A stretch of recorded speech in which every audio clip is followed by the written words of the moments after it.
오늘도 하나님 앞에 예배하기 위하여 하나님의 성전에 나온 모든 이들에게 하나님의 은혜와 평강이 임하시기를 축복합니다.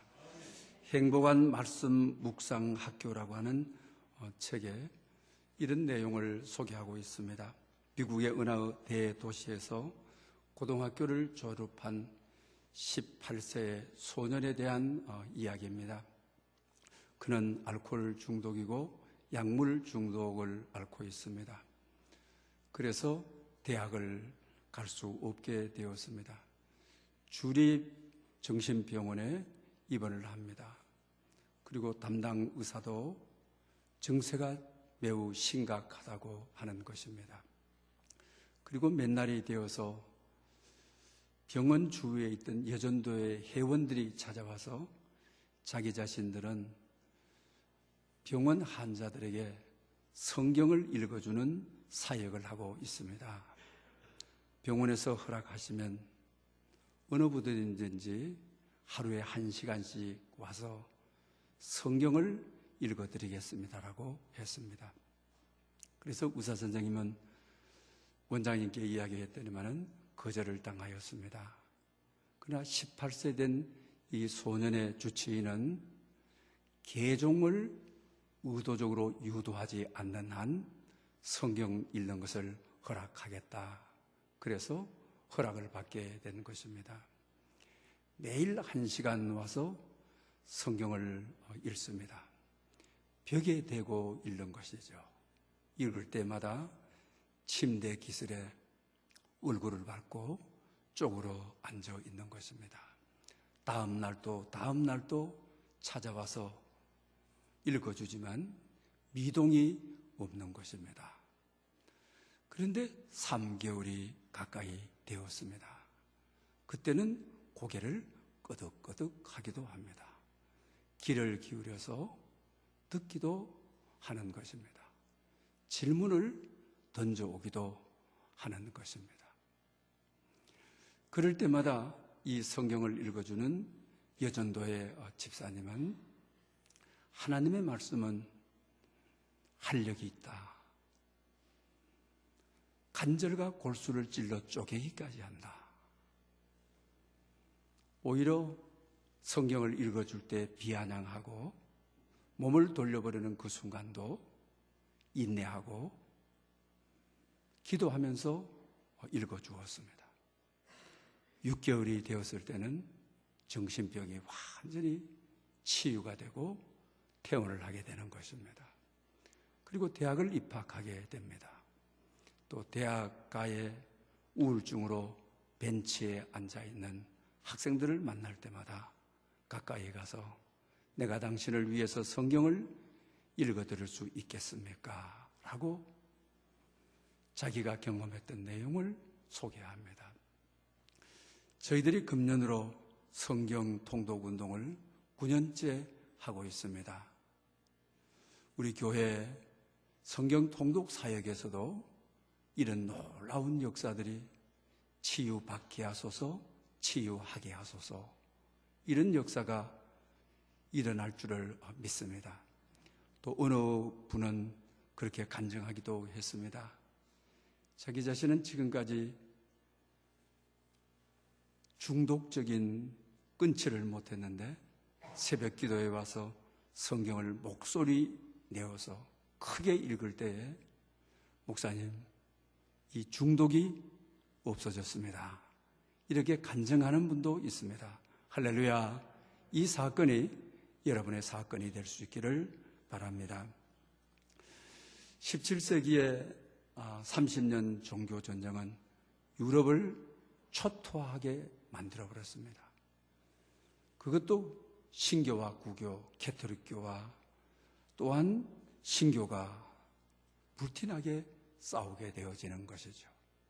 아주 비참한 전쟁이었던 것입니다. 믿는 사람은 말할 필요도 없고 믿지 않는 사람들까지 절망에 빠지고 낙심에 빠지게 되었습니다. 그런데 한 음악가의 조사에 의하면 행켈 라운이라고 하는 음악가가 어느 시대에 많이 노래가 생산되었느냐, 30년 종교전쟁을 전후로 해서 가장 많이 영혼의 찬양이 만들어졌다. 그래서 32,000곡이 만들어졌다고 발표를 하였습니다. 외첸이라고 하는 분은 이 시대에 55,000곡이 만들어졌다. 편안할 때 찬양이 샘솟는 것이 아니고 전쟁과 고난의 때에 찬양이 샘솟아서 많은 찬양곡이 만들어졌다고 하는 것입니다. 사랑하는 여러분, 많은 사람들은 고난을 만나게 되게 되면 문제에 짓눌려게 되어지고 또 문제를 더 크게 양산하는 경우가 많이 있습니다. 그러나 참 성도는 고난을 만나게 되면 문제를 녹여버리고 영혼의 찬양을 부르는 분들이 참으로 많이 있습니다. 금년 한 해는 여러분들이 아시는 대로 정치, 경제, 사회, 문화적인 면에 있어서 가장 큰 어두운 밤이다. 너무 시대가 캄캄하다. 앞으로 나갈 수 없는 절벽에 머문 절벽 시대라고 말을 합니다. 이와 같은 시대에 우리는 어떻게 해야만 되겠습니까? 우리 앞에 놓여있는 이 고난이 오히려 문제를 더 크게 만들어버리고 절벽에 떨어질 수밖에 없는 환경이 아니라 우리 앞에 놓여있는 많은 문제들을 녹여내고 여러분의 영혼의 찬양을 부를 수 있는, 그래서 오늘 본문의 제목은 한밤중에 부르는 희망의 노래라, 이렇게 본문을 중심해서 본문을 잡았습니다. 오늘의 본문은 우리 인생의 고난의 대명사라고 할 수가 있는 욥에 대한 이야기인 것입니다. 욥은 졸지에 자기 재산을 다 잃게 되고 한순간에 거지가 되어지는 것입니다. 우리가 일생을 살아가면서 많은 이들이 재산이 없어졌다, 투자를 잘못해서 사기를 당해서 이런 이야기를 많이 듣게 되어지는 것입니다. 오늘 우리의 삶의 내용을 욥은 다 담아내고 있는 것입니다. 그 다음에 자녀의 문제인 것이죠. 한날 한시에 연명을 잃어버렸습니다. 자식을 앞세우는 아버지의 마음이 얼마나 큰 건가를, 또 한 자식의 아픔이 아닌 자식 전부가 고통 가운데 빠지게 되는 그 아픔이 얼마나 큰 건가를, 오늘의 어두운 시대에 자식의 면을 다 담아내고 있는 것입니다. 그의 아내는 더 이상 그의 곁에 머무르기를 거부하고 남편을 욕하고 저주하고 떠나가 버렸습니다. 오늘 어려운 시대에 가장 깊은 밤을 보내고 있는 시대에 많은 이들이 가정의 아픔을 가지고 부부의 아픔을 가지고 살아가는 분들이 많이 있습니다. 또 그뿐만 아닌 것입니다. 가장 끝까지 곁에 있어주고 자기를 위로해 줘야 될 친구들마저도 떠나버리고 마는 것입니다. 그때 욥은 시면에 가장 깊은 토로를 하게 되는 것입니다. 어머니, 저를 왜 낳으셨습니까? 어머니, 왜 저로 하여금 저절 빠르게 하셨습니까? 우리 인생에 가장 시면의 절망에 빠졌을 때 토로하게 되는 고대 나라의 가장 절망적인 순간, 어머니, 왜 저를 놓으셨나요? 그날 저절 물리지 마시죠. 그러면 내가 살아서 이 고통, 이 아픔을 겪지 않았을 것 아닙니까? 네 번째 친구인 엘리후가 이 사실을 다 듣게 되어지는 것입니다. 그러면서 그가 전하는 말이 오늘 10절 말씀인데요. 밤에 노래를 주시는 자가 어디에 계시냐 말하는 자가 없느냐?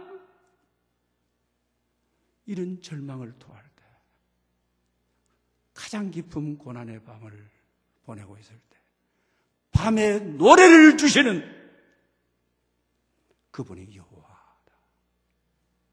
고난의 밤에 희망을 일구시는, 희망을 노래할 수 있도록 하신 분이 하나님이 아니시냐. 그래서 이번 이 말씀을 듣게 되어지는 것입니다. 영혼은 지혜롭게 이 말로 건면하게 되어지는 것입니다. 이 땅의 모든 꽃들은 밤에 수분을 잘 취해야 그 다음에 잎사귀가 나오고 꽃이 피는 것입니다. 우리 인생도 마찬가지인 것입니다. 인생의 밤이 반드시 있어야 인생의 꽃 피고 인생의 열매가 연걸어 가시는 것입니다. 하나님은 우리 인생의 밤을 잘 다루게 하시는 것입니다. 밤은 자연적인 밤을 말하는 것이 아닙니다. 욥이 당하고 있는 고난의 밤을 말하는 것입니다. 한밤중의 노래, 고난 가운데 정점의 고난을 이르렀을 때 노래라고 하는 것입니다. 칼빈은 이렇게 말했습니다. 우리 인간의 고약한 기질이 있다.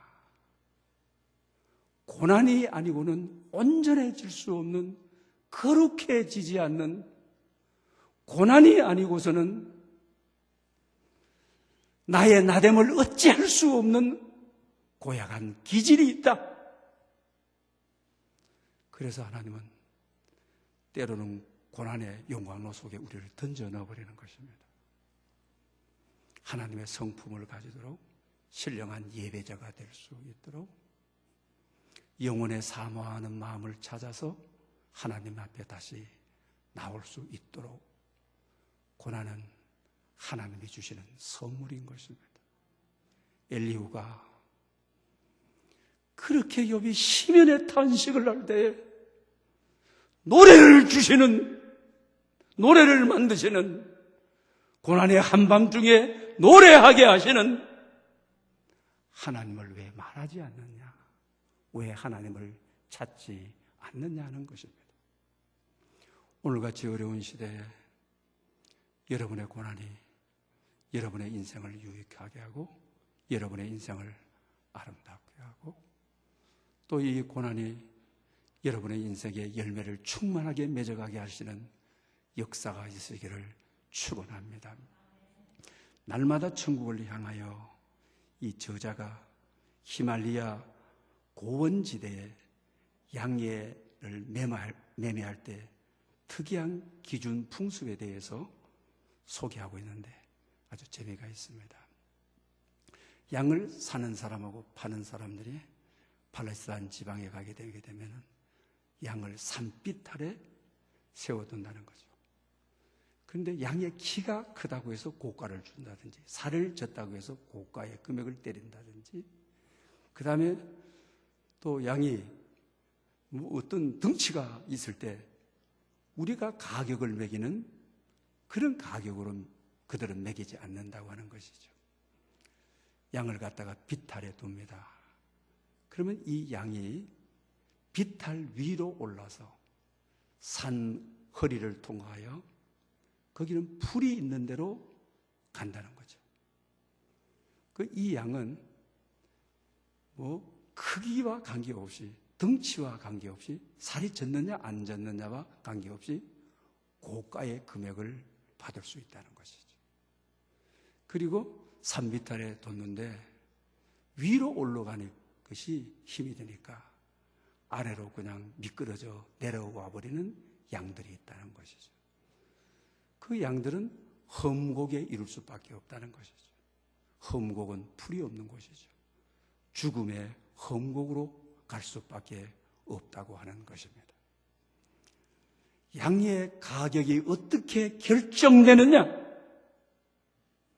고난의 언덕을 지나 고난의 산 허리를 넘어 그것이 가격의 기준이다.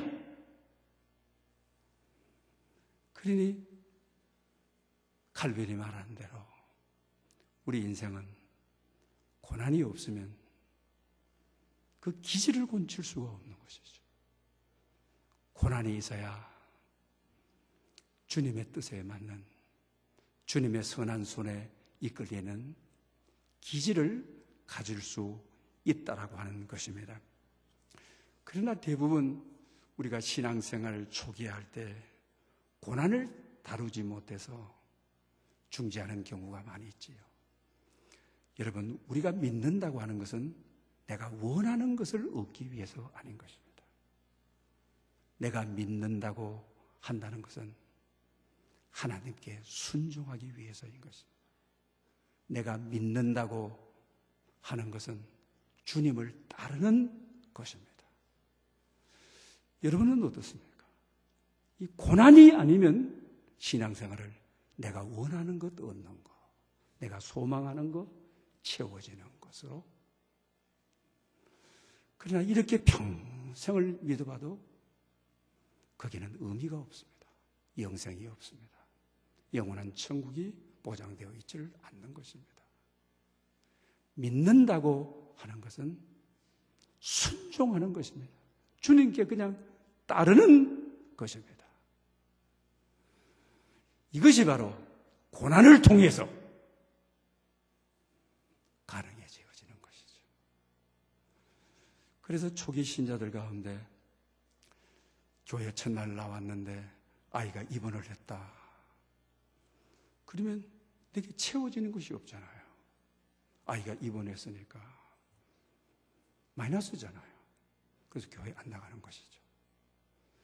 그래서 저희들이 전도사로 부목으로 있을 때 70년대 그런 분들이 많았죠.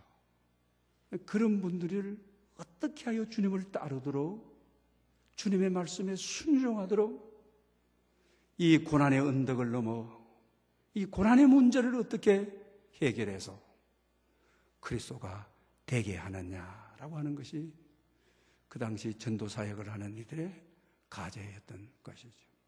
또 이런 분들도 있죠. 새벽기도 나오다가 오토바이 타고 가는 분이 그냥 새벽기도 가방을 확 뺏어서 가버리는 것이죠. 그리고 거기 또 쓰러져 가지고 몸이 다쳐서 병원으로 또 가는 것이죠. 여러분, 우리 신앙생활에 참 이때가 참 중요한 기로인 것이죠. 왜 하나님 앞에 예배 드리러 가다가 왜 오토바이 강도를 만나 몸 다치고 가방 잃어버리고 돈 잃어버리고 답은 내일 아침부터 새벽기도 안 나가는 것이지. 여기서 찾으려고 하는 것이죠. 그러나 신앙생활은 얻고자 하는 것이 아닙니다. 내 욕구만 채우기 위한 것이 아닙니다. 내게 손해가 있어도 그 길이 주님을 따르는 길이기 때문에, 그 길이 주님을 믿는 길이기 때문에 그렇게 가는 것입니다. 우리 새벽기도 때 여러분들 아실 것입니다. 한 서울시의 그 당시는 유행이었죠. 가방 옆에 두고 새벽기도가 시작이 되면 한 정체모를 젊은이가 들어와서 가방 싹 쓸어서 가버렸죠. 막 소리 지르면 이미하면 가버렸죠. 그래서 노에서 총에서 공무원까지 다 보냈죠. 가방 무릎에 딱 얹어놓고 잡고 기도해라, 이 정도로 말입니다. 한국교회가 그런 때도 여러분 있었습니다. 아무리 이런 때가 있어도 우리는 고난이라고 하는 이 한계를 뛰어넘어야 되는, 고난이라고 하는 이 문제를 잘 다루어야 주님을 따르는 제자가 될 수가 있는 것입니다. 고난의 때에 왜 희망의 노래를 불러야만 하는 것입니까? 그것은 하나님을 더 가까이 할 수 있는 기회가 되어지는 것이죠. 우리가 고난을 하나님이 주셨을 때는 왜 고난을 주시는 것입니까? 다니엘의 친구 사드락, 메삭, 아베느고의 이야기를 우리가 잘 압니다. 그들은 믿음이 탁월하게 좋은 분들이었습니다. 우상에 절하지 않았습니다. 불무불 속에 던져 넣어버렸습니다. 하나님이 불무불 속에서 건져주지 않았습니다. 우리의 질문은 왜 하나님 채워주지 않습니까? 예수 믿는 것은 우리의 필요를 채우는 것이 아닌 것입니다. 그러니 우리의 질문은 이렇게 믿음 좋은 분들을 불무불 속에 던진다니요. 정말 하나님 계시는 것 맞습니까? 하나님이 계신다면 이 현장을 침묵할 수 있습니까? 또 던져졌다 할지라도 건져주셔야만 되는 것 아닙니까? 왜 건져주지 않습니까? 성경은 거기에 대한 답과 주지 않습니다. 침묵하는 것입니다. 그런데 여러분, 그것으로 끝난 것입니까? 3명을 던졌으나 4분이었습니다. 우리의 질문은 왜 던져놓습니까?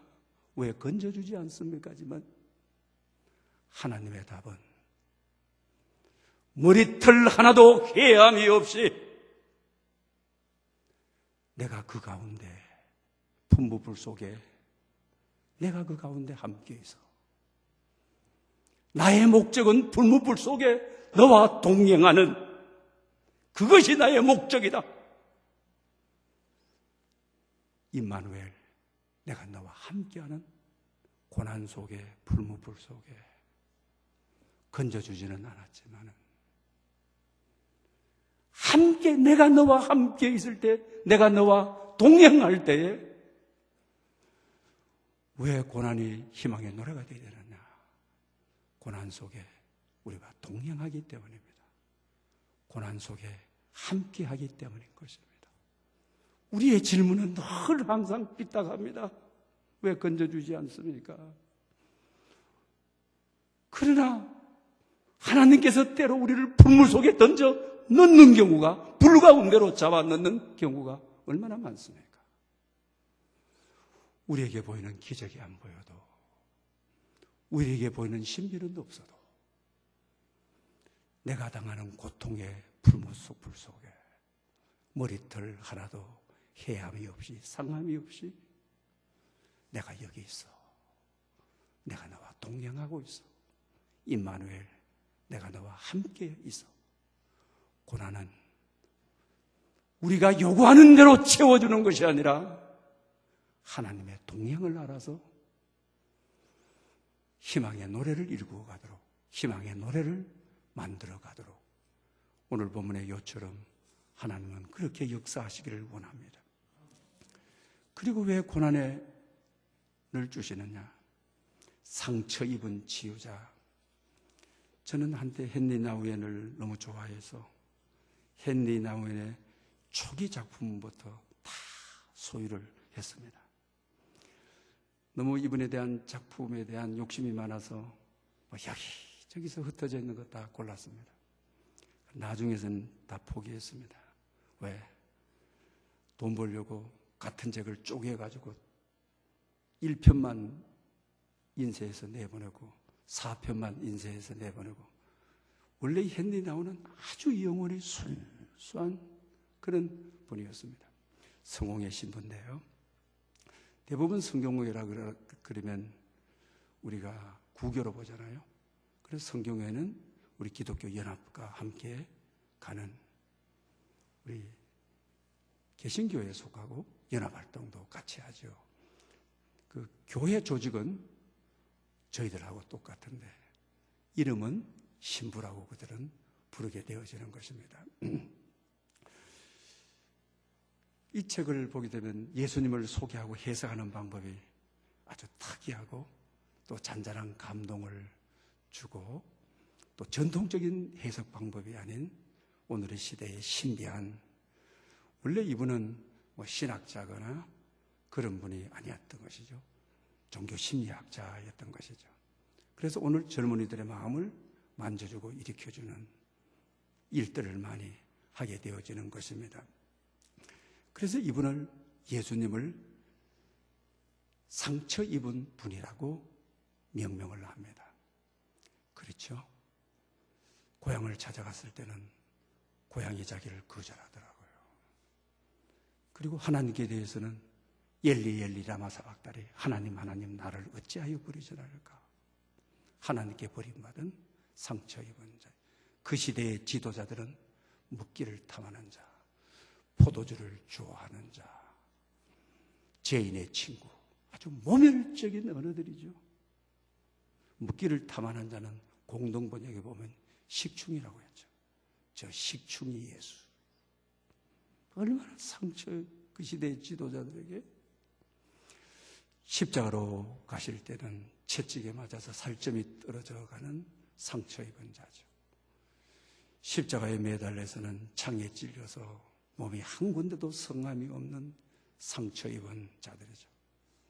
십자가로 가는 길에 침을 뱉고 따귀를 때리고 비웃고 희롱하고 조롱하는 그 현장은 수많은 상처를, 세상의 모든 상처를 다 짊어지고 가는 곳이죠. 그러면서 그는 이렇게 말합니다. 여러분 가운데서 어린 나이에 가난한 경험이 있느냐? 그렇다고 한다면 그곳이 여러분들이 가야 될, 치유자로 가야 될 사명의 장소다. 그 사명의 장소에서 사명을 다할 때 하나님의 능력이 머무는 곳이다라고 말하고 있는 것이죠. 상처 입은 자만이 상처 입은 치유자가 될 수 있는 것이죠. 김영석 교수님이 요사이 TV라든가 대학 강좌에 강연 많이 하죠. 어린 나이에 죽을 병이 들었습니다. 하나님 20살까지만 살게 해주십시오 라고 했는데 100세가 넘어서 지금까지 우리 아침마당에도 나오고 그러시잖아요. 그래서 자기는 치유를 받았기 때문에 자기같이 아픈 사람들, 철학자 아니잖아요. 철학적으로 인생의 의미를 알지 못하는 사람들, 자기가 어렸을 때 그 상처의 자리로 가서 거기가 나의 사명이다. 그리고 그들을 치유하는 것이다라고 말하고 있는 것입니다. 사랑하는 여러분들, 과거의 여러분들의 단점, 과거의 여러분들의 흉, 이것은 영원한 단점이 될 수 없고 영원한 아픔이 될 수가 없습니다. 바로 그 자리가 오늘 그분이 있는 곳이 내가 가야 될 자리고 내가 머물러야 될 자리고, 그럴 때 하나님께서 내게 능력 주시는 자리임을 잊지 말아야만 합니다. 그 다음에 어떻게 한밤에, 고난의 깊은 밤에 희망을 노래할 수가 있느냐? 내 영혼이 맑아지기 때문입니다. 여러분, 인생의 고난을 겪어보지 않는 분들은 회개가 되지 않습니다. 동질의 죄를 지어도 그가 나가 동질의 죄를 지었는데 동질의 죄를 지은 사람을 더 비난합니다. 더 욕합니다. 왜 그렇습니까? 고난을 겪어보지 못해서 그렇습니다. 깊은 고난, 수술을 하면서 다시 돌아오지 못할 수술을 하는 경우에 정말 영혼이 맑아집니다. 그리고 깨어났습니다. 새롭게 살아야 되겠다. 그때부터 형제들에게도 전화합니다. 동생에게 전화해서 나는 먹고 사려는데 너 어려울 때 형답게 살지 못했다. 미안하다. 맑은 영혼이 되는 것입니다. 진실과 대면하게 되어지는 것입니다. 자기 자신의 내면과 참으로 대면하게 되어지는 것입니다. 앞으로 너의 곁에 있겠다. 너의 손이 되고 너의 발이 되겠다. 또 그렇습니다. 부모에게도 자식들 먹여 살리고 산이라고 부모에게 손 벌리지 않는 것이 효도인 줄 알고, 그러나 죽음의 사선을 넘어 그때는 너는 흙이라 흙으로 돌아갈지어다. 하나님, 나는 정말 뒷걸입니다. 아무것도 아닙니다. 돌아온 발자취를 돌아보니 제뿐입니다. 실수한 것뿐입니다. 아버지에게 무릎을 꿇고 용서를 빕니다. 아버지, 내가 이렇게 살았습니다. 죄송합니다. 미안합니다. 자기 자신의 내면과 부딪힐 수 있는 것은 고난입니다. 우리 또 마찬가지죠. 습관적인 것들은 정말 끊기가 쉽지 않습니다. 정말 인생에 깊은 고난이 와서 먹지도 못하고 마시지도 못할 지경에 와서야 하나님, 내가 죄인입니다. 이런 것이 무슨 소양이 있습니까? 이것이 무슨 필요가 있겠습니까? 하나님이 개입하심으로 하나님이 이 일을 해결하십니다. 이렇게 고백할 수밖에 없는 것이죠. 고난은 우리의 영혼을 깨끗하게 하는, 고난은 하나님의 임재로 우리를 채울 수 있는, 고난은 하나님이 주시는 선물이요, 오늘 본문처럼 욥이 고난 가운데 희망을 노래하는, 그리고 희망의 노래를 만들어가는 그런 은혜와 축복이 여러분에게 있으시기를 축원합니다. 기도드리겠습니다. 주여, 욥이 당한 고난이 우리 현실의 고난으로 다가오는 것 같은 시대에 살고 있습니다. 가정, 직장, 사업, 사회 등 문제로 눈앞이 캄캄합니다. 지금 서 있는 곳이 절벽입니다. 고난을 통해 하나님을 더 가까이에서 만나게 되는 복의 노래를 부르게 하옵소서. 환난 가운데서 오히려 다른 사람을 위로하고 치유하는 희망의 노래를 부르는 상처 입은 치유자가 되게 하옵소서. 고난의 밤 중에 내 영혼이 맑아지는 노래를 부르게 하옵소서. 세상 사람들이 모두 고난의 밤이라고 걱정하고 염려하는 이 어두운 때에 희망을 노래하게 하옵소서. 주 안에서 희망을 만들어가게 하옵소서. 예수님의 이름으로 기도드립니다. 아멘.